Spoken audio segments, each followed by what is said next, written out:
Sir आप बाहर किसी और को सर्व करने के लिए भेज दीजिए, मैं नहीं जा सकती। क्यों देविका, अब कौन सा नया बहाना है तुम्हारे पास काम ना करने का? सर बहाना नहीं, अब बाहर जो लड़की देख रहे हैं दोनों। थैंक यू यार, इतने अच्छे रेस्टोरेंट में पिज्जा पार्टी करवाने के लिए लेके आई है।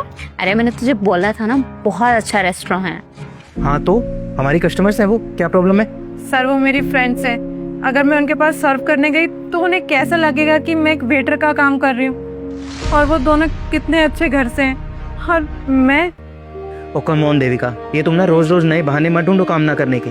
अरे जरा देखो उनकी तरफ, वो और तुम्हारी फ्रेंड्स किस एंगल से लग रहा है? लेकिन सर बस चुपचाप जाके सर्व करो यहाँ पे, और कुछ नहीं सुनना मुझे। वैसे ही वेटर्स की बहुत कमी है आज, जल्दी जाओ।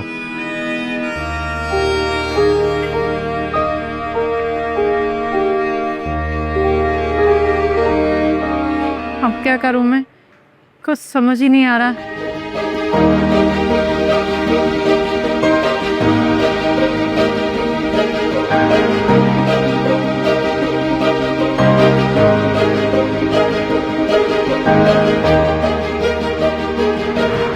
मैम पानी, मैम पानी। देविका, तुम देविका ही हो ना? अरे हाँ, ये तो देविका ही है।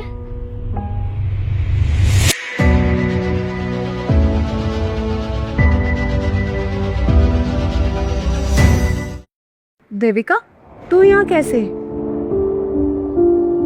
देविका तुम यहाँ क्या कर रही हो?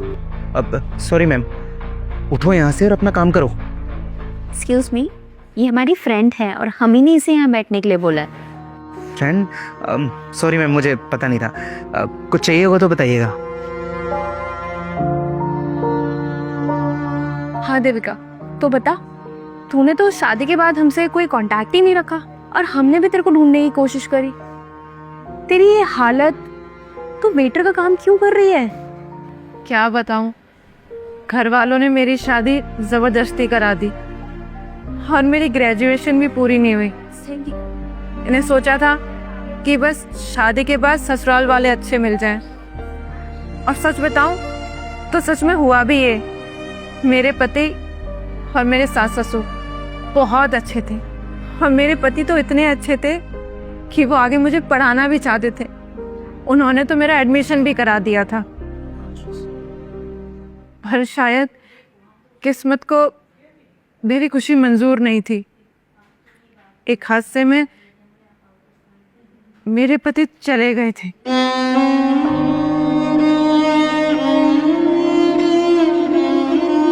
और उनके जाने के बाद मेरे सास ससुर का मेरे अलावा कोई और सहारा नहीं था। रिश्तेदारों से मदद मांगी, उन्होंने भी साथ छोड़ दिया। हर दरवाजा खटखटाया, किसी ने साथ नहीं दिया।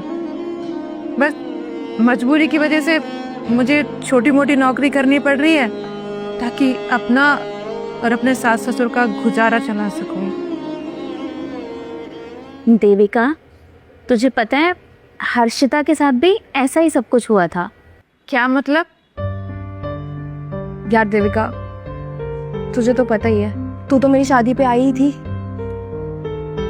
शादी के 2 साल बाद ही मेरे पति नहीं रहे। मेरे सास ससुर का भी कोई सहारा नहीं था, तो सब कुछ मुझे ही संभालना पड़ा। पर यार तेरी हालत देख के लग तो नहीं रहा कि तेरे साथ ये सब कुछ हुआ होगा। हाँ, तूने दूसरी शादी कर ली होगी पक्का। नहीं नहीं यार, तू गलत समझ रही है।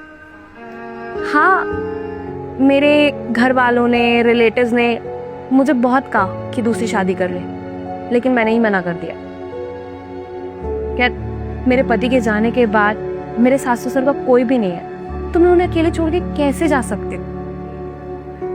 यहाँ तक कि मेरे पति ने मुझे और मेरे माँ बाप को इतना प्यार दिया, तो मेरा भी तो कुछ फर्ज बनता है उनके माँ बाप के प्रति।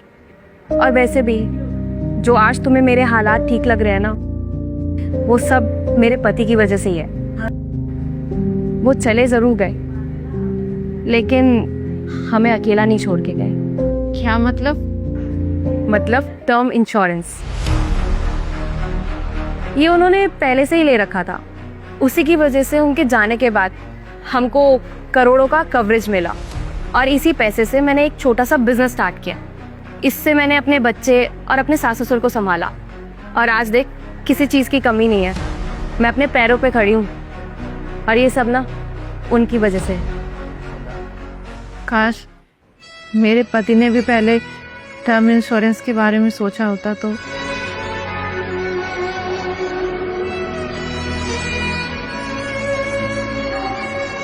हाँ सुनो यार, मैं ना आज ही टर्म इंश्योरेंस ले रहा हूँ। अगर भगवान ना करे मुझे कुछ हो गया तो कम से कम तुम और बच्चे सेफ तो रहोगे। अरे क्या हुआ, ऐसी बातें क्यों कर रहे हो?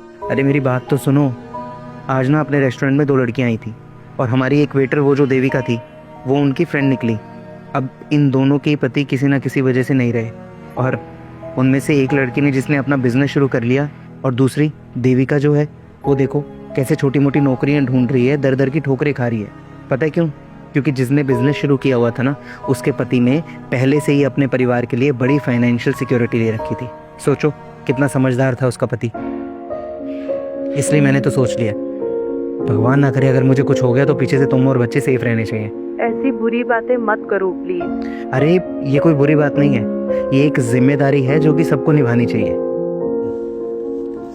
जिंदगी का भरोसा नहीं, लेकिन अपनों की सुरक्षा आपके हाथ में है। आपको नहीं पता कि आपका आज लिया हुआ फैसला आपके परिवार के लिए कितना काम आने वाला है, इसलिए आज ही ये फैसला लें। एक बात का खास ध्यान रखें, सरकार ने इंश्योरेंस वगैरह पर भले ही GST 0% कर ली है, लेकिन इसके प्रीमियम 5 से 8% तक बढ़ने के चांसेस हैं। अगर आप अभी प्लान लेंगे तो आपका सिर्फ पहले महीने ही GST लगेगा और उसके बाद ना GST और ना ही प्रीमियम की हाइक।